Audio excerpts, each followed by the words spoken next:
Hello everyone and welcome to today's episode of Trans Trucking Talk. As you can see, there has been a change in the game. Before we start this episode, I'd like to say a big thank you to my friend Aisu for buying me the New Mexico DLC and also the Heavy Cargo Pack. We have a fully upgraded game now, and because we're on quick jobs, it doesn't matter. This part doesn't matter. We don't own a truck yet, so that's absolutely fine. So let's have a look at what jobs we can do here. We ended up in the last episode in Kayenta. We could already do a crawl a tractor job, but I want to try and unlock a new place if I can. That's Holbrook again. What about Kingman?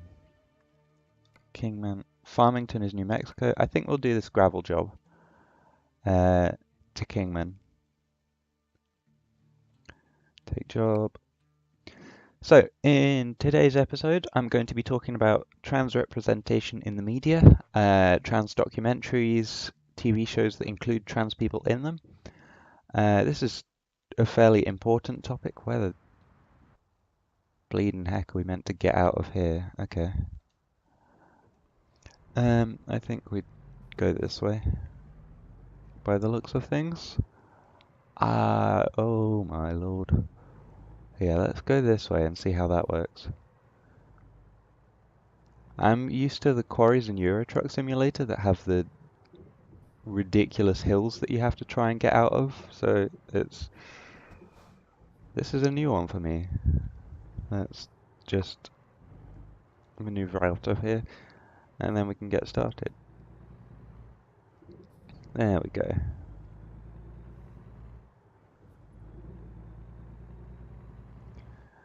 Let's get over to our side of the road.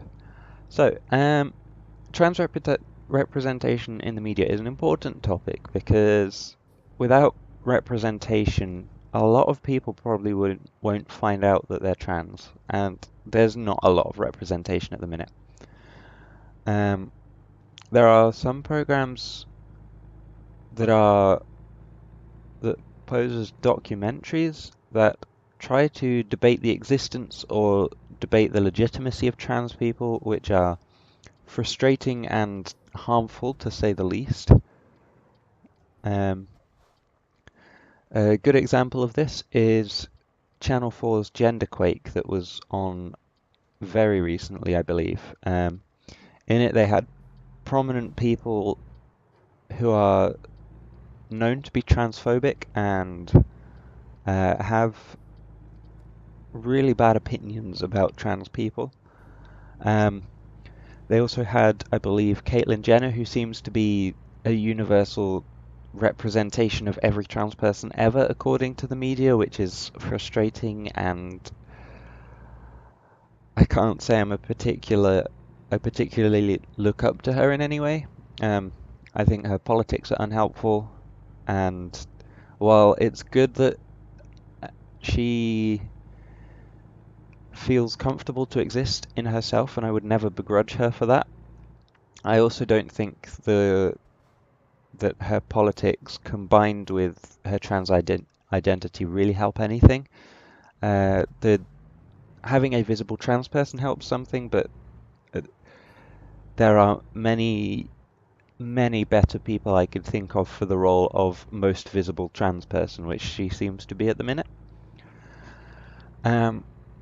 So yes, this program essentially existed to have a discussion on transgender issues, and it brought in a couple of people who were qualified to talk about that and a lot of people who weren't qualified to talk about that. Just because you do not like the existence of trans people does not make you qualified to talk on that topic. I'm mainly referring to Jermaine Greer, who has been vehemently opposed to trans rights. She has said things like, trans women will never be women, and things like that, which is absurd because we are women. It's a fact, and she shouldn't try to escape that. But yeah, so a lot of these programs that come up about trans people exist to debate our existence, or to debate our humanity, or to try and hold a discussion about trans people, but I think they're going for the wrong discussion, for sure.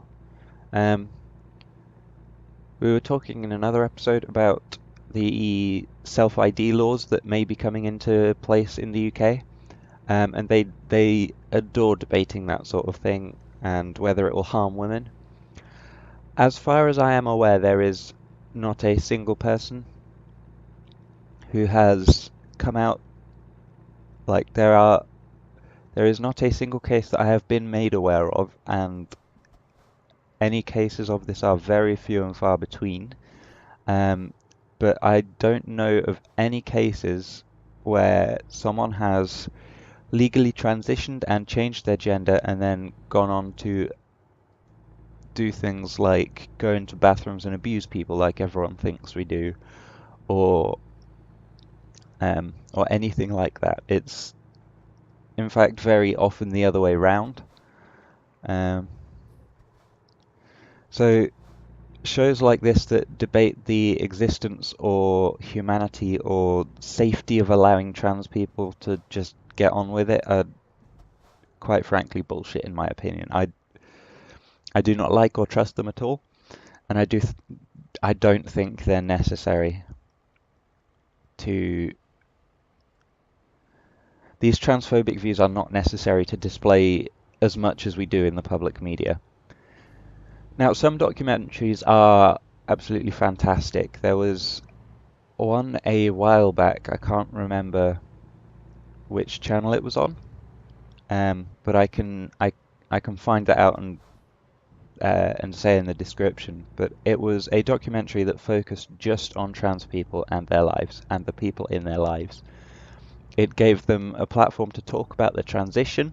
It had clips of them talking to co-workers or other people that or family, or and it just sort of displayed a bit of their journey. And I think that's a very important thing to show, is trans people in their journey and trans people being happy and secure in their journey, which this show did show some of. It obviously did show parts where where people were anxious or upset or things like that about something, but that's also a reality of trans life, is that you will likely go through a lot of emotions. Um, but this documentary was honestly a breath of fresh air. It just displayed trans people being human, being people, and there's a scarcity of documentaries that do that, honestly, and it's frustrating. Um, Other forms of representation, there is quite a niche market in the music industry of trans artists. Um, a couple of prominent ones being Jordan Gray and um, Isabella Bunny Bennett of Steam Powered Giraffe. Uh, Watching her YouTube videos was actually part of how I discovered that I was trans. So this is why representation matters, because there was someone in a public place, on a public platform such as YouTube, putting out content that I could find through music. It helped me in my own journey immensely, um, which is why we need representation. So I think music is a fantastic place to do that. It's a good place to talk about it, because you can you can write things into songs. You can, if you are a prominent musician, you can speak up, and even if you aren't trans yourself, you can educate other people and take some of the burden off trans people. So representation in the music industry is huge as well. as far as TV shows featuring trans characters go, I've seen a couple, and most of them are problematic at best. I remember one about, I think it was a hit woman, and she was a trans woman, and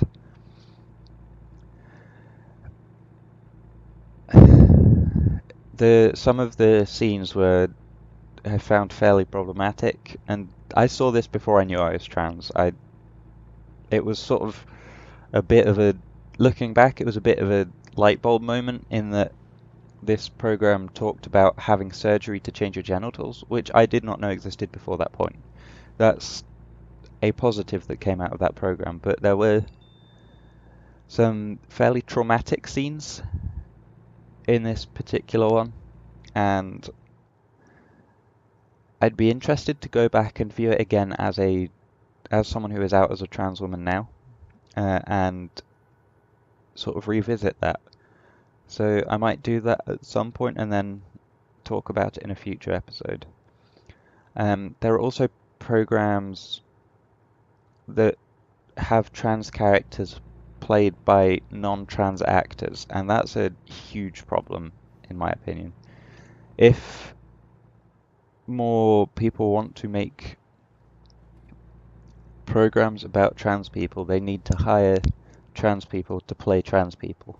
That's the only way you're going to get an authentic and genuine performance out of an actor.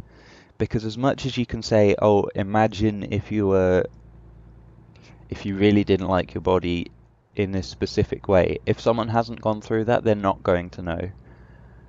And while there are similarities in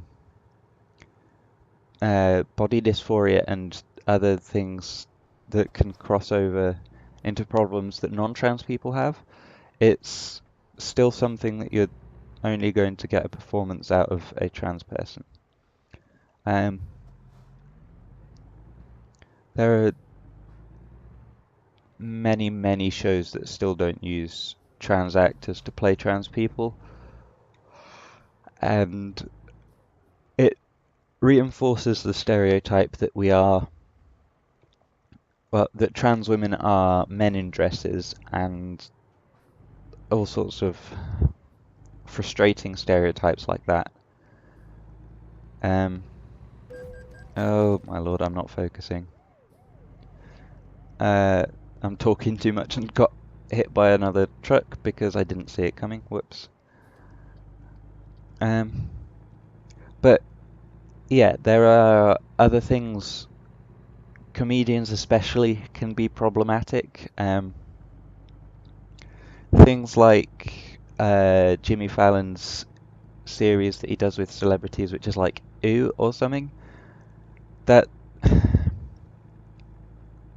he makes it obvious that he's a man dressing up as a woman, and a lot of his guests do the same, and it's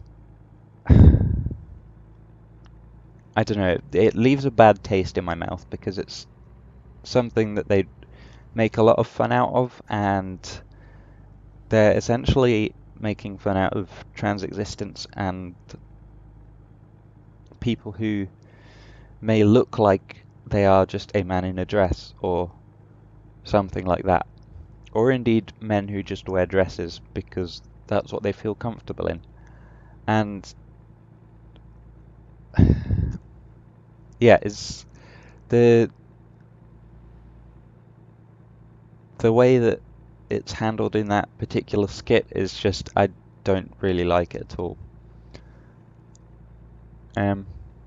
Another example of what I've seen to be so far good representation in media is Orange is the New Black has a trans character played by Laverne Cox, who is a trans actress.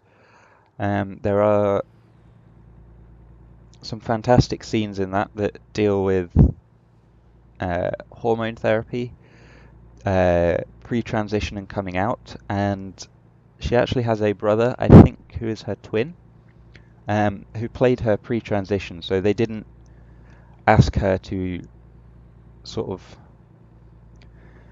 for want of a better way of putting it, look like a man again, which I think is fantastic on their part.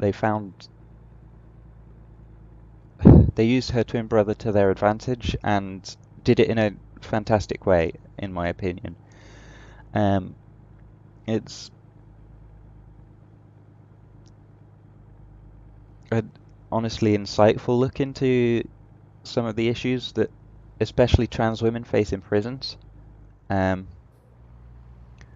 so I think that's one I particularly like, is Orange is the New Black.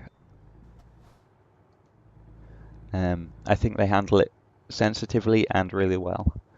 There's also the latest season of Brooklyn Nine-Nine has a joke about trans people in, and um, it's not so much about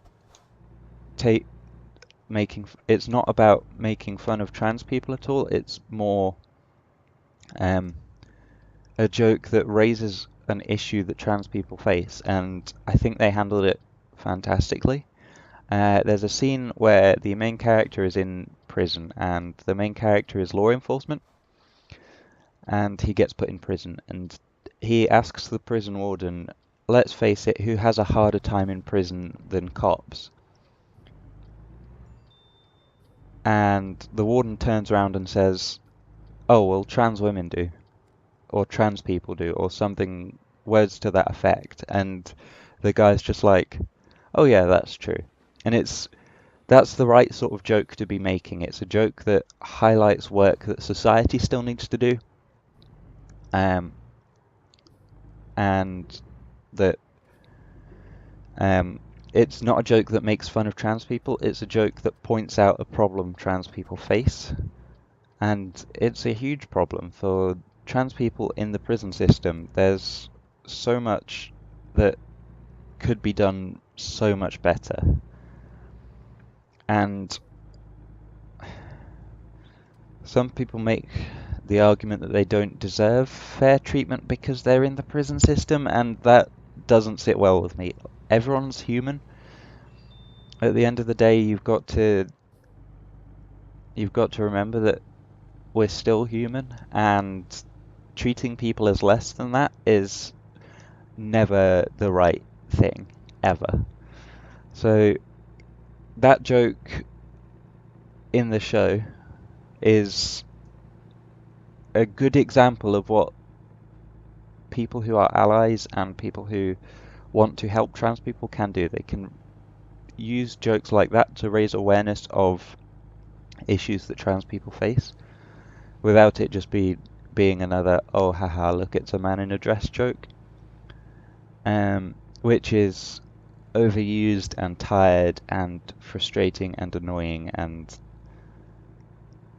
hurtful and so many other words I could think of. As far as other areas of trans representation, there are a few. Um, there are a few. I'm not entirely sure how the US government system works, but there are a few either governors or I'm fairly sure there are a couple of trans mayors. I don't know if there are any trans Congress people. Um, it's something I'd have to do research into. I'm not sure in the UK if there are any trans MPs. There might be actually, I think. I'm almost certain there'll be trans councillors somewhere, but representation in the government is honestly a fairly big thing as well, because if no one in the government who if no one in the government is trans and they're making laws that affect trans people, they don't have enough information ever. It unless they're consulting with a large group of trans people on every single step they take, they don't have enough information. It's that if they are not trans, they don't have enough information to make those laws fair and just and right.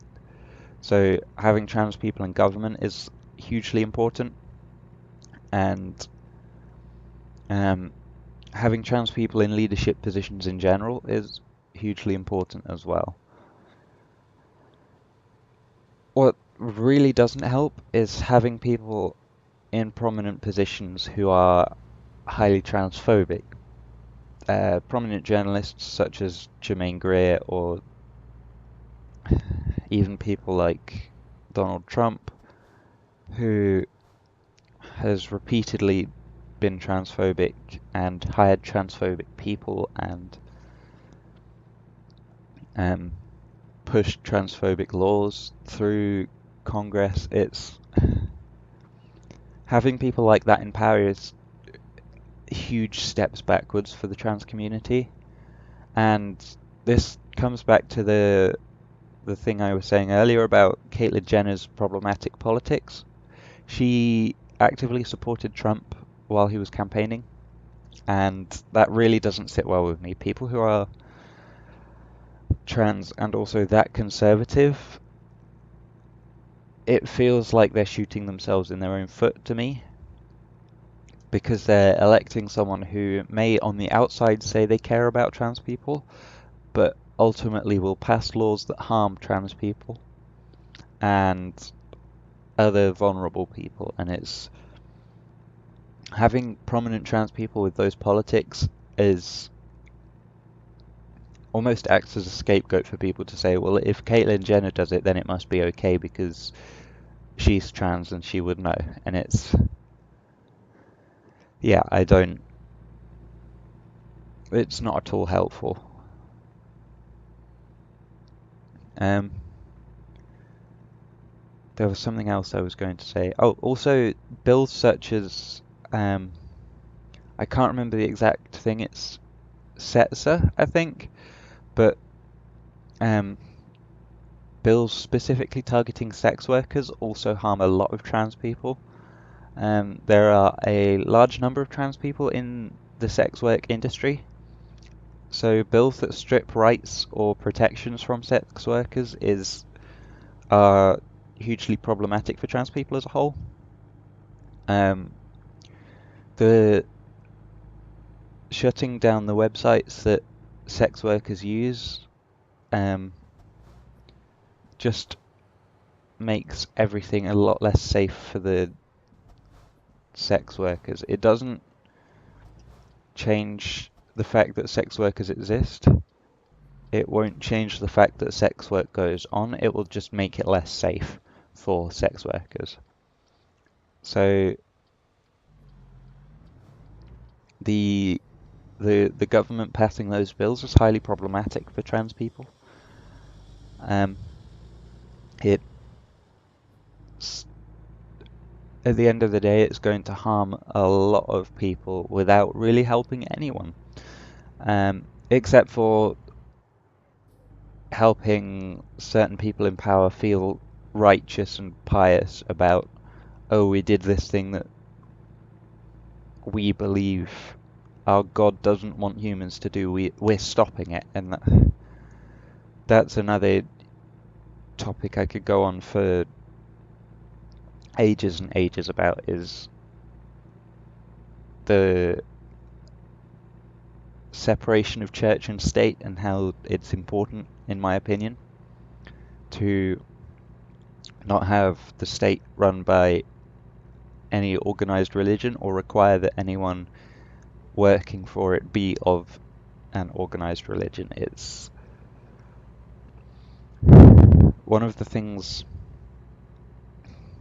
that frustrates me a lot is a lot of people I see campaigning in the UK, in Australia, in the US, campaign actively as Christians or as Catholics or as people who are prominent in the church or who are vocal about their involvement with the church.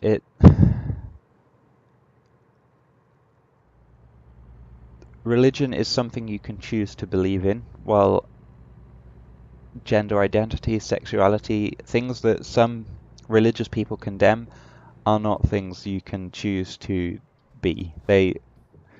Much as some people would like you to believe that your sexuality is a choice, that's not the case. While you can choose how you identify or what labels to use, choose you can't choose that identity. You can choose what feels most comfortable to you to identify as, but that's naturally going to be your identity, and it's people who want to legislate against that because of their religion, it's not good.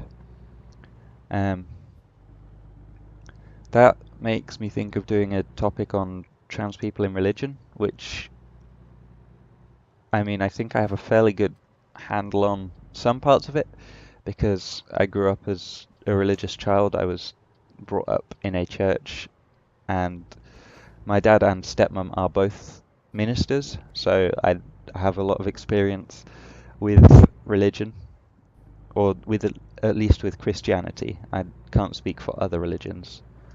Um, so we're nearing the end of this episode here, and it's kind of been a rambly one. I've just sort of didn't really have much planned out, so I've just sort of done I'm going to talk and see where that takes me. So it might be a bit less coherent than some other ones. Let's see. Oh, we're not parking it there. We'll park it here though.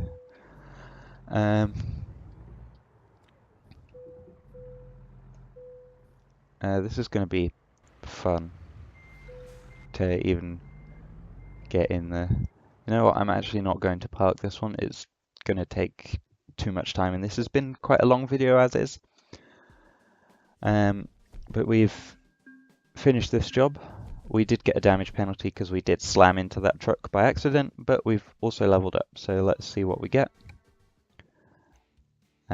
We'll pick up a point in fragile cargo, I think, and apply that just to give us more options for what we want to do that can help us build up money quicker. So thank you all for watching this episode of Trans Tracking Talk. Again, it was a fairly rambly one, so I'll try and make the next one a bit more coherent with a few more points sort of written down that I want to get to. But thank you for watching, and I'll see you next time. Bye bye.